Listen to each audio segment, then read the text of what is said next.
Good morning students. आज 22 मई 2020। बच्चों, कल मैंने सायंकालीन सत्र में आपके लिए एक पावर पॉइंट प्रेजेंटेशन अगले वाले चैप्टर 13वें चैप्टर के लिए बनाया था। आपने शायद देखा होगा। बच्चों, मैंने वो इस उद्देश्य से बताया कि कुछ बच्चे जो 10th की परीक्षा देने वाले बच्चे हैं, भी बची हुई परीक्षा, उनके काम आ जाएगा। और वो जो आगे बढ़ चुके हैं अगर बच्चे, तो थोड़ा वो रिफ़्रेश हो जाएंगे और फार्मूले एक बार याद कर लेंगे। इसलिए मैंने वो कल एक पीपीटी बना के आपको भेजी थी। और आपको पसंद आए तो आप ज़रूर इसमें कमेंट दीजिएगा, मुझे बताइएगा कि अच्छा लगा। ठीक है। और अगर कहीं पर ऐसा लग रहा है कि कोई ये चीज़ होनी चाहिए थी, तो वो भी इसमें ज़रूर आप शामिल कीजिए। तो बच्चों, आज मैं अगली प्रश्नावली 12.3 हमारी बची हुई थी, 12.2 हमारी पूरी हो गई थी। तो 12.3 प्रश्नावली के प्रश्न आपको बता रहा हूँ। पहले मैं प्रश्न संख्या 1 ही ले रहा हूँ। पहला वाला, दी हुई आकृति में चित्र दिया हुआ है हमें। दी हुई आकृति में छायांकित भाग का क्षेत्रफल ज्ञात कीजिए। और हमें दिया हुआ है यदि पी क्यू बराबर 24 सेमी, पी आर बराबर 7 सेमी तथा ओ वृत्त का केंद्र है। तो बच्चों, हमें चित्र दिया हुआ है, ओ है वृत्त का केंद्र। तो बच्चों, एक चीज़ यहाँ पर देखिए, क्यू आर जो जीवा है वो केंद्र से होकर जा रही है। आप जानते हैं केंद्र से होकर जाने वाली जीवा सबसे बड़ी जीवा होती है, जिसे हम व्यास कहते हैं। इसका मतलब क्यू आर जीवा केंद्र ओर से जा रही है, तो क्यू आर वृत्त का व्यास होगा। ठीक है। और वृत्त की जीवा क्यू आर वृत्त को दो समान भागों में विभाजित करती है। वृत्त को वो जीवा खींचे किसी वृत्त की, तो वो वृत्त को दो बराबर भागों में बांट देती है। प्रत्येक भाग को हम अर्धवृत्त कहते हैं। और अर्धवृत्त में कहीं पर भी परिधि पर बिंदु ले लें हम, उसको व्यास के सिरों से मिला दें, तो वो कोण हमेशा अर्धवृत्त का कोण 90 अंश आता है। अर्धवृत्त पर बना कोण समकोण होता है, हमने 9th में पढ़ा हुआ है। ठीक है। तो इसका मतलब पी बिंदु अर्धवृत्त पर स्थित बिंदु है। तो पी आर और पी क्यू मिला के जो त्रिभुज बन रहा है पी क्यू आर, ये एक समकोण त्रिभुज होगा। बच्चों, इस समकोण त्रिभुज में हमें दो भुजाएं मालूम हैं। कौन कौन सी मालूम है? पी क्यू 24 सेमी दिया हुआ है, पी आर 7 सेमी दिया है। तो समकोण त्रिभुज पी क्यू आर में आप पाइथागोरस प्रमेय लगाएंगे तो हमें क्यू आर का मान मालूम हो जाएगा। क्यू आर यहाँ पर क्या है? 90 अंश के सामने की भुजा कर्ण। तो यहाँ पर पाइथागोरस थ्योरम लगाते हैं, तो क्यू आर स्क्वायर बराबर P Q square plus P R square. तो क्यू आर स्क्वायर बराबर आ जाएगा 24 का स्क्वायर प्लस 7 का स्क्वायर। तो क्यू आर स्क्वायर बराबर 24 का स्क्वायर आप जानते हैं 576 प्लस 7 का स्क्वायर 49। इन दोनों को हमने जोड़ दिया तो क्यू आर स्क्वायर बराबर आ गया 625। अब हम क्यू आर का मान निकालना चाहें तो हमें अंडर रूट लेना पड़ेगा। तो क्यू आर बराबर अंडर रूट 625 और 625 का वर्गमूल आप जानते हैं कितना होता है? 25। तो क्यू आर बराबर आ गया 25 सेमी। ये हमें व्यास मालूम हो गया इस वृत्त का। अब हम त्रिज्या निकाल सकते हैं। व्यास की आधी त्रिज्या होती है, तो इसलिए वृत्त की त्रिज्या आर कितनी हो जाएगी? 25/2। इस 25 का आप आधा कर दीजिए, तो यह आ गया 12.5 सेंटीमीटर। ये हमारा त्रिज्या आ गई। अब बच्चों, अर्धवृत्त का क्षेत्रफल, पूरे वृत्त का क्षेत्रफल क्या होता है? पाई आर स्क्वायर। तो आधे वृत्त का क्षेत्रफल हमने निकालना है, तो आधे वृत्त का क्षेत्रफल क्या होगा? पाई आर स्क्वायर बट्टे 2। तो पाई की जगह 22/7 रख दिया आपने, इंटू त्रिज्या आपने निकाल रखी है 12.5 का स्क्वायर लिख दिया अपॉन 2 लिख दिया। ठीक है। अब यहाँ पर 12.5 का वर्ग आप लिख भी सकते हैं सीधे, तो मैंने इसको ऐसे लिख दिया 22 इंटू 12.5 इंटू 12.5, दो घात है इसलिए 2 बार लिख दिया। अपॉन में 7 इंटू 2 था, 2 से हमारा ये 22 11 बार कट गया है। ऊपर वालों को मल्टीप्लाई किया हमने, फिर 7 से उसको डिवाइड कर दिया, तो ये भाग दे के आ रहा है 245.54 वर्ग सेमी। अब बच्चों, हम समकोण त्रिभुज पी क्यू आर का क्षेत्रफल निकाल लेते हैं। आप जानते हैं समकोण त्रिभुज का क्षेत्रफल 1/2 गुणा आधार गुणा ऊंचाई। जैसे अगर आधार आप आर पी को माने, समकोण बनाती ही रेखाएं में से एक आधार होगा, एक ऊंचाई होगी। तो अगर आर पी आधार है तो पी क्यू क्या हो जाएगा? ऊंचाई। तो समकोण त्रिभुज पी क्यू आर का क्षेत्रफल आ जाएगा 1/2 गुणा 7 गुणा 24। बट्टे के 2 से आप 24 काट दो, 24 से 7 मल्टीप्लाई हुआ, आ गया 84 वर्ग सेंटीमीटर। तो बच्चों, हमने चित्र में देखा केवल छायांकित भाग का क्षेत्रफल निकालना है। तो व्यास के एक तरफ अर्धवृत्त के क्षेत्रफल में से हम इस त्रिभुज के क्षेत्रफल को घटा दें तो हमारा ये छायांकित भाग का क्षेत्रफल निकल जाएगा। तो इसलिए छायांकित भाग का क्षेत्रफल बराबर 245.54 आया था हमारा वो अर्धवृत्त का क्षेत्रफल, माइनस उसमें से हमने ये त्रिभुज का क्षेत्रफल 84 घटा दिया, तो यह आ गया हमारा 161.54 वर्ग सेंटीमीटर। अब किताब में आंसर भिन्न में ही दे रखा, मैंने डेसिमल में निकाल के दे दिया आपको, ठीक है। तो अगला प्रश्न देखिए बच्चों, अब दूसरा प्रश्न देखते हैं। दी गई आकृति में छायांकित भाग का क्षेत्रफल ज्ञात कीजिए यदि केंद्र ओ वाले दोनों संकेंद्रीय वृत्तों की त्रिज्याएं क्रमशः 7 सेमी और 14 सेमी है तथा कोण एओसी 40 अंश है। बच्चों यहाँ पर हमें चित्र में दे रखा है साफ साफ, ओ केंद्र को मान करके ओ को केंद्र मान करके दो वृत्त खींच रखे हैं, संकेंद्रीय वृत्त एक ही बिंदु को केंद्र मानकर, और बड़े वाले वृत्त की त्रिज्या दे रखी है हमें 14 सेमी और छोटे वृत्त की त्रिज्या हमें दे रखी है 7 सेमी, और केंद्र ओ पर बना कोण बच्चों दे रखा है कोण एओसी 40 अंश। तो इस चित्र में आप देखिए, केंद्र ओ को हमने केंद्र ओ से संकेंद्रीय वृत्त दो खींचे हुए हैं, और यहाँ पर जो बड़ा वाला वृत्त है वो बड़े वृत्त की त्रिज्या हमें दे रखी है, ओ ए कह दें या ओ सी कह दें, दोनों बड़े वृत्त की त्रिज्याएं हैं, वो R1 मान ली मैंने 14 सेमी दे रखी है प्रश्न में, और छोटा वृत्त जो अंदर वाला है उसकी त्रिज्या ओ बी है या ओ डी है, वो उसको R2 मान लिया मैंने, वो हमें दे रखा है 7 सेमी। और त्रिज्यखंड का कोण देखिए आप, केंद्र पर बना कोण, आप AC चाप द्वारा केंद्र पर बना कोण देखिए, कोण AOC वो भी 40 अंश आएगा। आप छोटे वृत्त में देखेंगे BD चाप द्वारा केंद्र पर बना कोण, तो BOD भी 40 अंश आएगा, क्योंकि केंद्र पर वो चाप एक साथ मिल रहे हैं दोनों, तो केंद्र पर संकेंद्रीय वृत्त हैं, तो ये चापों द्वारा केंद्र पर बने कोण बराबर होंगे। थीटा हमारा जो है 40 अंश हमें दे रखा है, ठीक है।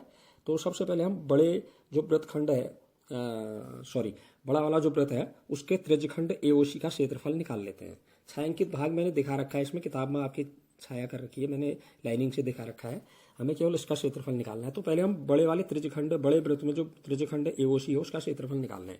तो बड़े वृत्त के त्रिज्यखंड एओसी का क्षेत्रफल, त्रिज्यखंड का क्षेत्रफल आप जानते हैं theta upon 360 into pi R1 square, यहाँ पर त्रिज्या मैंने R1 मानी है बड़े वाली 14 जो है, तो मान रख देते हैं थीटा की जगह 40 अपॉन 360 इंटू पाई की जगह 22/7 इंटू 14 का स्क्वायर। तो 40 से आपका 41 बार कट गया, 40 से 360 9 बार कट गया, तो 1/9 इंटू 22/7 इंटू 14 इंटू 14 या 196 भी आप लिख सकते थे सीधे, ठीक है ना। तो 7 से 14 हमारा 2 बार कट गया। अब हमने इनको मल्टीप्लाई किया, तो 14 से 2 मल्टीप्लाई हुआ, फिर 22 को मल्टीप्लाई किया, यह आ गया 616 अपॉन में 9 बचा है वर्ग सेंटीमीटर। ये हमारे बड़े त्रिज्यखंड का क्षेत्रफल आ गया। अब बच्चों अंदर जो छोटा वृत्त है उसका त्रिज्यखंड देखिए, ठीक है ना, BOD, उसका क्षेत्रफल निकाल लेते हैं।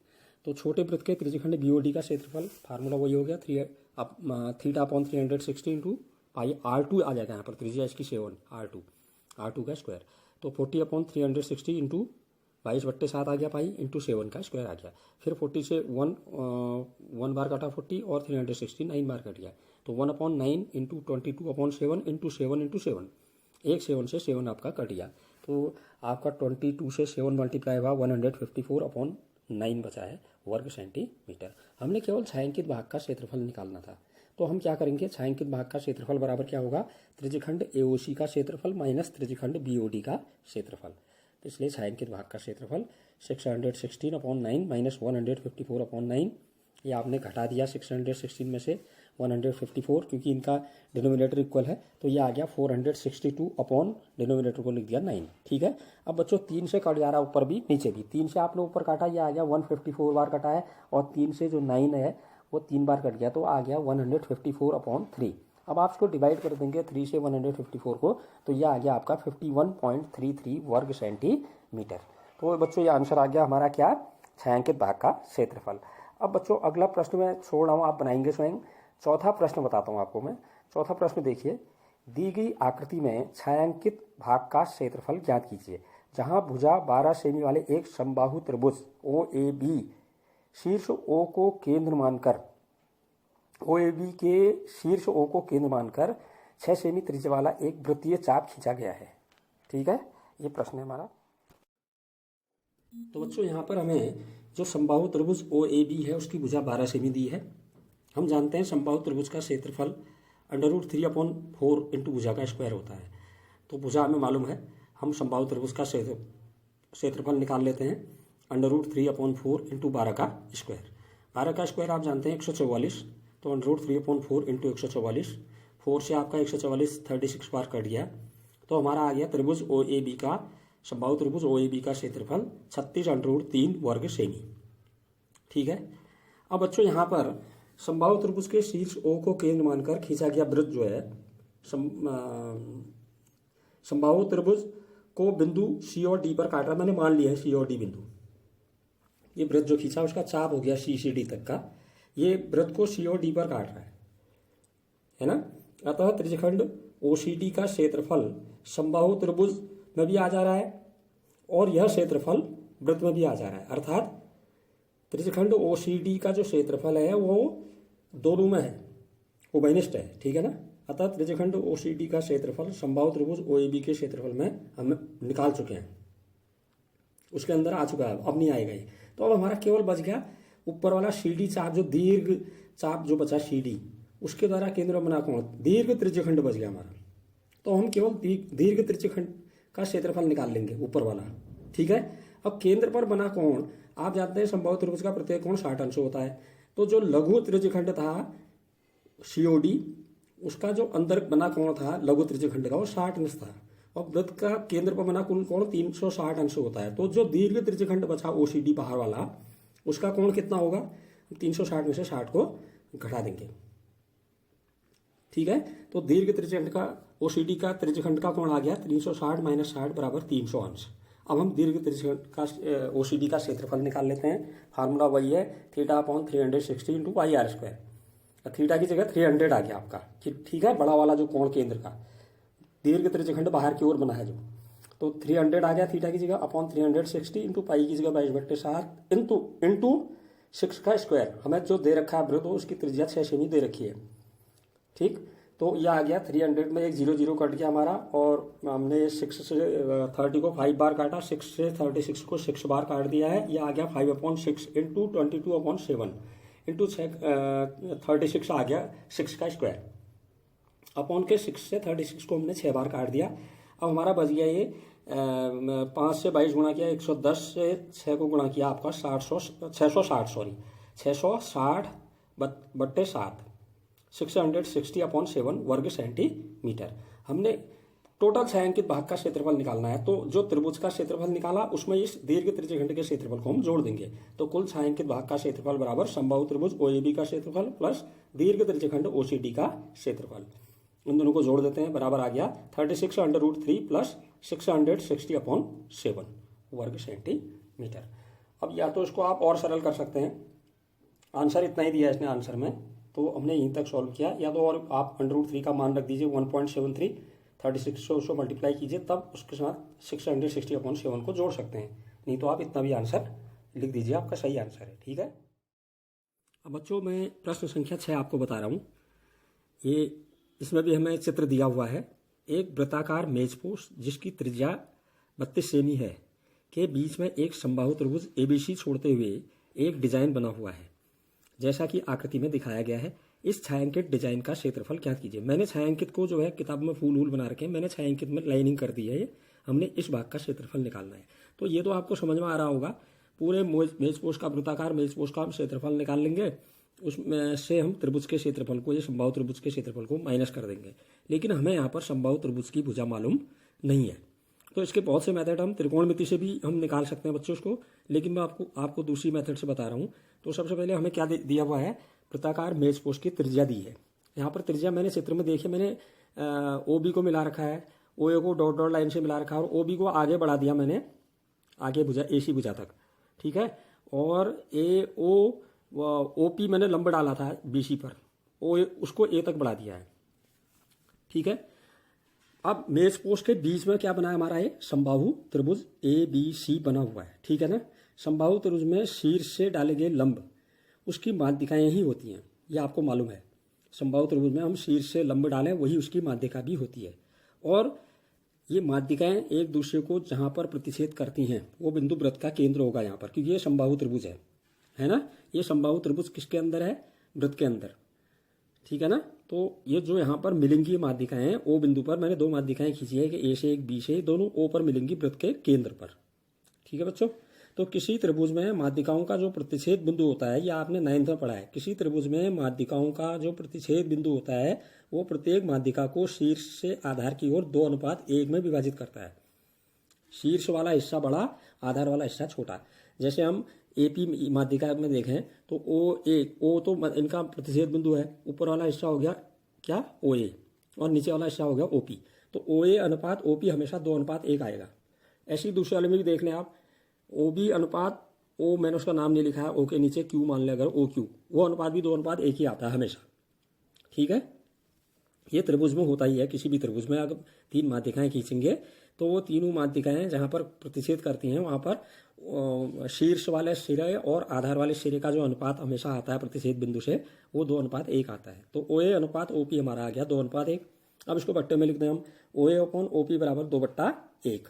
ओ ए आपको मालूम है त्रिज्या है, 32 सेमी हमें दी हुई है, तो ओ ए की जगह हमने 32 लिख दिया अपॉन ओ पी बराबर 2/1। अब हम इसको बजगुणन कर दे रहे हैं, 2 ओ पी बराबर 32, इसलिए ओ पी बराबर 32/2 बराबर 16 सेंटीमीटर। बच्चों संबाहु त्रिभुज की माध्यिका आधार पर लंब होती है, मैंने पहले भी बताया भी। तो ओ पी यहाँ पर लंब होगा किस पर, बीसी पर। तो यहाँ पर जो लंब होगा अगर, तो पी पर 90 अंश का कोण बनेगा, अर्थात हमारा ओ बी पी ये कैसा त्रिभुज होगा, समकोण त्रिभुज होगा। तो हम समकोण त्रिभुज में पाइथागोरस थ्योरम लगाते रहे। कर्ण ओ बी हो जाएगा 90 अंश की सामने की भुजा, ओ बी का स्क्वायर बराबर बी पी का स्क्वायर प्लस ओ पी का स्क्वायर। ओ बी आपको मालूम है त्रिज्या है ये, तो ओ बी की जगह 32 का स्क्वायर बराबर बी पी हमें मालूम नहीं है, बी पी का स्क्वायर प्लस ओ पी हमें अभी निकाल रखा हमने ऊपर 16 का स्क्वायर। तो बी पी स्क्वायर हम राइट हैंड साइड को लेफ्ट में, लेफ्ट को राइट में लिख दे रहे हैं, बी पी स्क्वायर प्लस 16 का स्क्वायर बराबर 32 का स्क्वायर। ठीक है, बी पी स्क्वायर प्लस 16 का स्क्वायर आप जानते हैं 256 बराबर 32 का स्क्वायर 1024। अब हम 256 का पक्षांतर कर रहे हैं, तो बी पी स्क्वायर बराबर 1024 माइनस 256, तो बी पी स्क्वायर बराबर आ गया हमारा 768। अब हम बी पी का मान निकालना चाह रहे हैं, तो अंडर रूट निकालेंगे 768 का, इसलिए बी पी बराबर अंडर रूट 768। अब इसका मैंने फैक्टर किया अलग से रफ में, तो अंडर रूट के अंदर फैक्टर आ गया, इसलिए अभाज्य गुणनखंड 2 गुणा 2 गुणा 2 गुणा 2 गुणा 2 गुणा 2 गुणा 2 गुणा 2 गुणा 3। अब इनके जोड़े बनाइए, तो 2 के तो जोड़े बन जा रहे हैं हमारे, 1 2 3 4 जोड़े, तो इन 4 जोड़ों से 1 1 2 बाहर आ गया हमारा, तो बी पी बराबर 2 गुणा 2 गुणा 2 गुणा 2, अंडर रूट के अंदर 3 बच गया। तो यह आ गया हमारा बी पी बराबर कितना आ गया, इसको आप गुणा करेंगे। तो हमने इनको गुणा किया, यह आ गया आपका पी पी बराबर 16√3 सेंटीमीटर। बच्चों केंद्र से जीवा पर डाला गया लंब जीवा को समद्विभाजित करता है, तो बी पी और बी सी में क्या संबंध होगा, बी सी दुगुना होगा बी पी का, तो इसलिए बी सी बराबर 2 गुणा बी पी लिख दिया हमने, तो बी सी बराबर 2 गुणा 16√3। तो बी सी बराबर क्या आ गया हमारा 32√3 सेंटीमीटर। ठीक हो गया।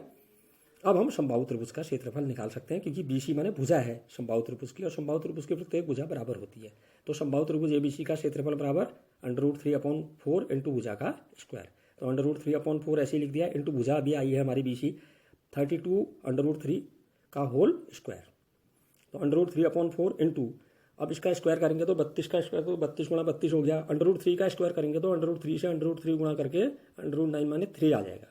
तो बट्टे के 4 से हमने 32 को 8 बार काट दिया। अब हमारा गुणा वाला बच गया हमारा, ये √3 बचा है एक, 32 और गुणा 8 गुणा 3, इनको गुणा किया हमने, ये आ गया 768 √3 वर्ग सेंटीमीटर। ये हमारा क्या आ गया है, समबाहु त्रिभुज एबीसी का क्षेत्रफल। अब बच्चों पूरे वृत्त का क्षेत्रफल निकाल लेते हैं। पूरे वृत्ताकार मेजपोष का क्षेत्रफल, वृत्त का क्षेत्रफल πr² होता है, तो पाई की जगह 22/7 इंटू त्रिज्या मालूम है आपको मेजपोष की 32 का स्क्वायर, तो 22 गुणा 32 का स्क्वायर अभी हमने पहले भी निकाला है 1024, 32 से 32 गुणा करके, तो अपॉन 7। तो 22 गुणा 1024/7, यह गुणा कर दिया हमने 22 से 1024 को, तो यह आ गया 22,528/7 वर्ग सेंटीमीटर। हमने केवल छायांकित भाग का क्षेत्रफल निकालना है, तो पूरे वृत्त के क्षेत्रफल में से समबाहु त्रिभुज के क्षेत्रफल को हम घटा देंगे। तो इसलिए छायांकित डिजाइन का क्षेत्रफल क्या आ जाएगा, 22,528/7 माइनस 768 ठीक है। इसको इतना ही कीजिए, फिर √3 का मान रखना पड़ेगा आपको, फिर 768 से गुणा करना पड़ेगा, फिर 22,528/7 में से उसको घटाएंगे। ऐसे भी हम डेसिमल में भी निकाल सकते हैं, ठीक है। तो गलतियां होने के बजाय इसी स्टेप में इसको पूरा कर लीजिए, आंसर भी यही दिया हुआ है। तो 22,000 आंसर आ गया हमारा छायांकित डिजाइन का क्षेत्रफल 22,528/7 माइनस 768 वर्ग सेंटीमीटर। तो बच्चों आगे के सवाल देखिए। अभी एक बच्चे ने सवाल पूछा था 8वां, तो मैं कल उसको लूँगा आगे को, अभी तो पहले वही सवाल आ जाएगा, ठीक है।